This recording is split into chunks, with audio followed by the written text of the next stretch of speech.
Chères Grand-Motoises, chers Grands-Motois, depuis le 2 juin, l'espoir est de mise dans la lutte que nous menons tous ensemble face à l'épidémie de coronavirus.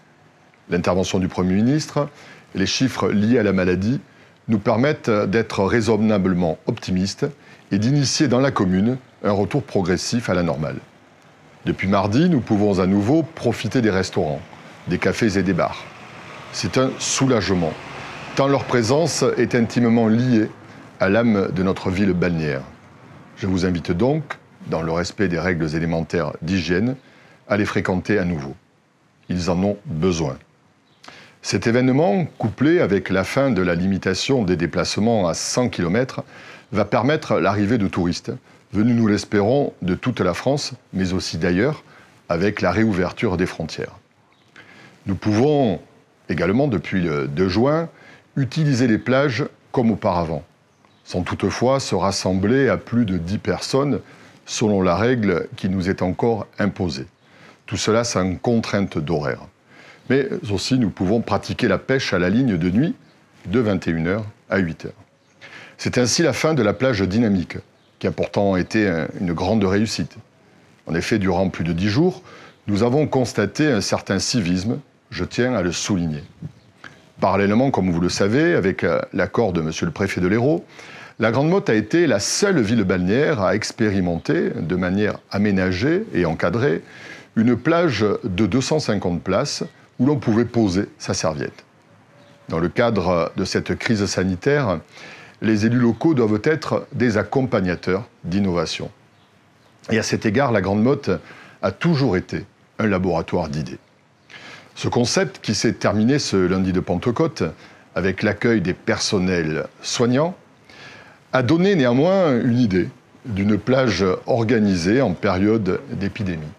De plus, il a suscité un tel tourbillon médiatique dans le quartier du Couchant et pour la Grande-Motte qu'il a accompagné le démarrage de la saison qui s'annonce. Rendez-vous compte, en l'espace de quelques heures, notre cité et sa plage ont été au cœur de l'information nationale, mais aussi internationale. Toutes les chaînes et les radios nationales se sont intéressées à notre plage, mais aussi la presse, avec notamment la une du Figaro, la presse internationale, avec le Washington Post, une télévision russe, entre autres. Ces retombées médiatiques sont inestimables par rapport au coût de cette installation. Grâce à ce retentissement, bien, nous pouvons déjà constater un frémissement rassurant des réservations touristiques. Outre nos commerces de proximité, nous allons pouvoir retrouver à partir de jeudi, et bien sûr dimanche, notre marché dans une configuration presque normale, avec comme obligation le port du masque qui sera contrôlé à l'entrée. Pour aider à la relance économique de nos commerces, durement impactés pendant ce confinement, j'ai décidé de les exonérer de droits de terrasse pour la totalité de l'année 2020, à l'exception des commerces qui sont restés ouverts durant la crise et qui le seront seulement pour le second semestre de cette année. Tout cela sans augmentation de la fiscalité pesant sur les contribuables. Notre casino, qui procure d'importantes recettes à notre commune, vient lui aussi de rouvrir ses portes après avoir totalement réaménagé son établissement. Ces accompagnements s'ajoutent aux aides de l'État, de la région et de l'agglomération du Pays de l'Or. Depuis le 1er juin, le stationnement est redevenu payant avec une nouvelle application qui vous permet de payer par téléphone. Mais la livraison du parking d'entrée de ville face au Pasino est également effective. D'une capacité de 470 places, il a été entièrement rénové et il reste bien entendu gratuit.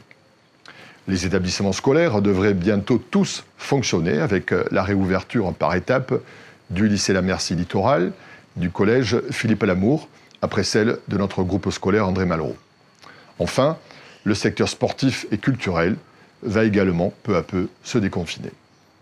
Mes chers concitoyens, le samedi 23 mai, le nouveau conseil municipal, sorti des urnes depuis le 15 mars dernier, a pu enfin se réunir dans des conditions particulières au centre culturel Henri Dunoyer.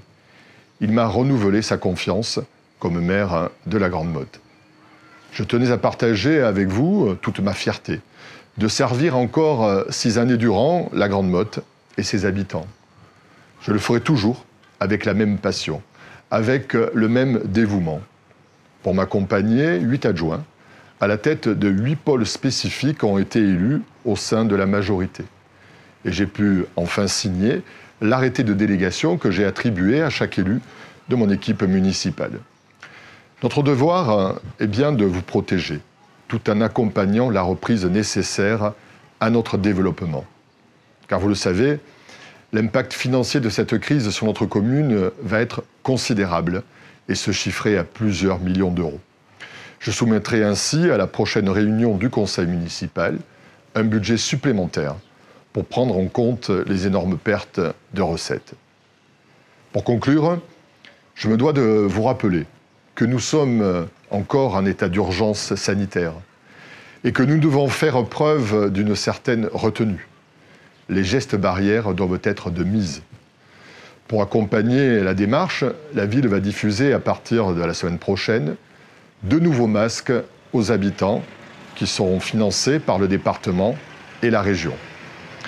Même si notre commune a été plutôt préservée par le virus, nous ne pouvons oublier que ce virus tue encore et que nous ne sommes pas à l'abri d'un regain ou de la création d'un foyer de la maladie. Cette épidémie aura eu pour avantage d'aiguiser notre vigilance. Je suis persuadé qu'avec cette vigilance à l'esprit, nous pourrons reprendre une vie quasi normale. Et la Grande Motte démontrait qu'elle aura su surmonter cette terrible épreuve.